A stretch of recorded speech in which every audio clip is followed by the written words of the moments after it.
All right, homework 3.3 is all the stuff you should know on the first derivative. The first question asks, if you've got this cubic function and the domain is all the x's between 0 and 9, including 0 and 9, it's a closed interval, then the absolute maximum value of the function f occurs when x is blank. This is a key word, absolute maximum value on a closed interval. Should set off alarm bells in your head. It's basically saying there's this cubic function, and the question is, what is the highest value? And there are only a few options. Either it's at the critical values, or it could also be at the endpoints. So we do what's called the candidates test. The only candidates, the only possibilities for where the absolute maximum can be are the endpoints and the critical values. So the first thing to do is to find the critical values. F prime of x equals x squared minus 8x plus 12. And we want to know where f prime of x is equal to 0. We want to write that we set this equal to 0. X minus 6 times x minus 2 equals 0. So x equals 6 or x equals 2. These are the two critical values. These are the values that make f prime equal to 0. And they could be the maximum value. The other candidates are when x is 0 and when x is 9. So the way the candidates test works is we just check what is the value in the original function for each one of the candidates, and whichever one's the highest is the absolute maximum value on that interval.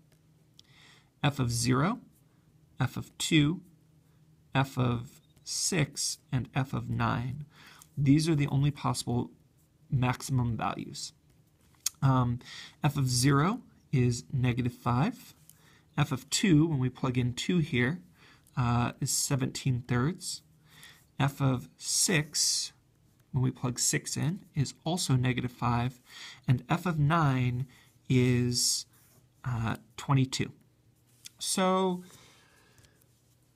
the absolute maximum value is the highest one of these. And so the absolute maximum value is 22. If it asks, what is the absolute maximum value? The answer is 22.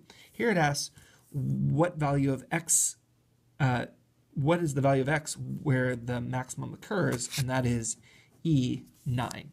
Okay. Let's see, I'll do this true, false one. Let's see, we've got a graph of f prime of x on a closed interval. Always be careful about whether the graph is about f of x or f prime of x. This is a graph of f prime of x.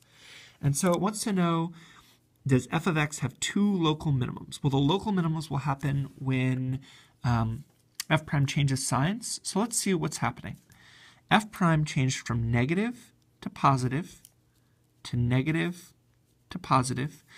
When f prime changes from negative to positive, f changes from decreasing to increasing. That's a local minimum value. Here, f prime changes from positive to negative, so f changes from increasing to decreasing.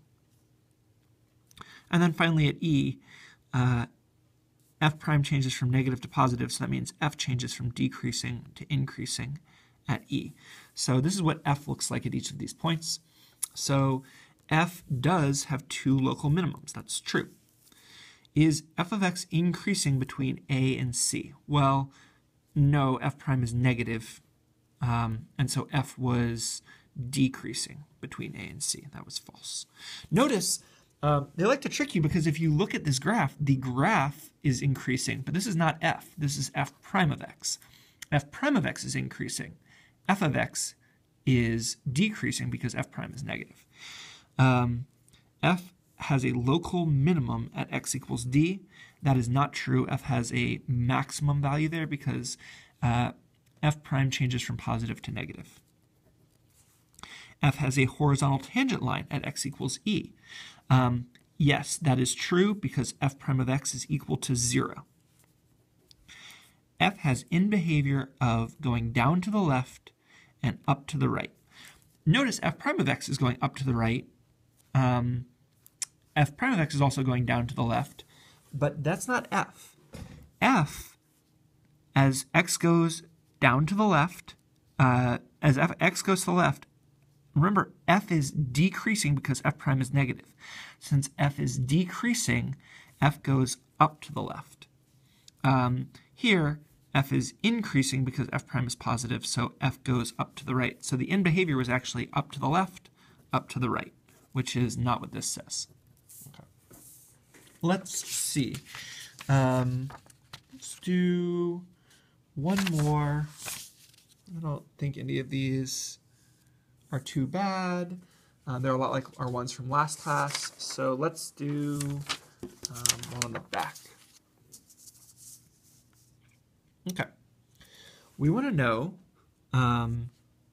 if this is f prime, how many times the this is f.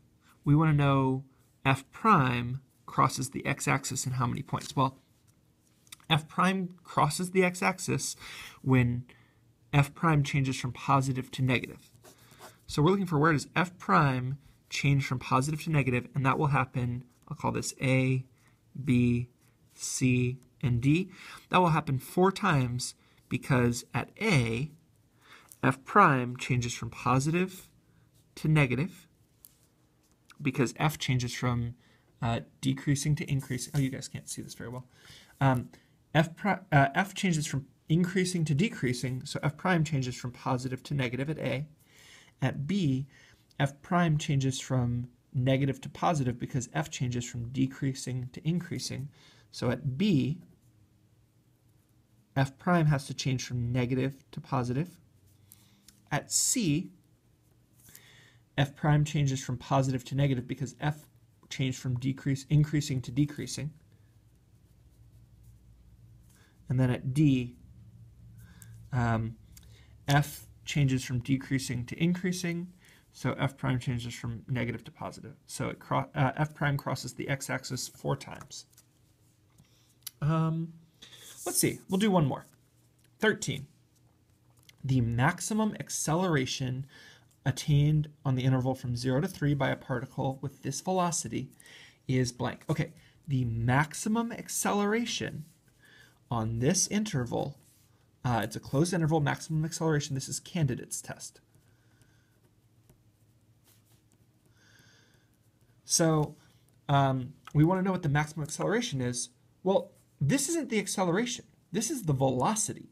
The maximum acceleration, we need to do the Candidate's test on the acceleration, which is the derivative of velocity. So the acceleration is 3t squared minus 6t plus 12.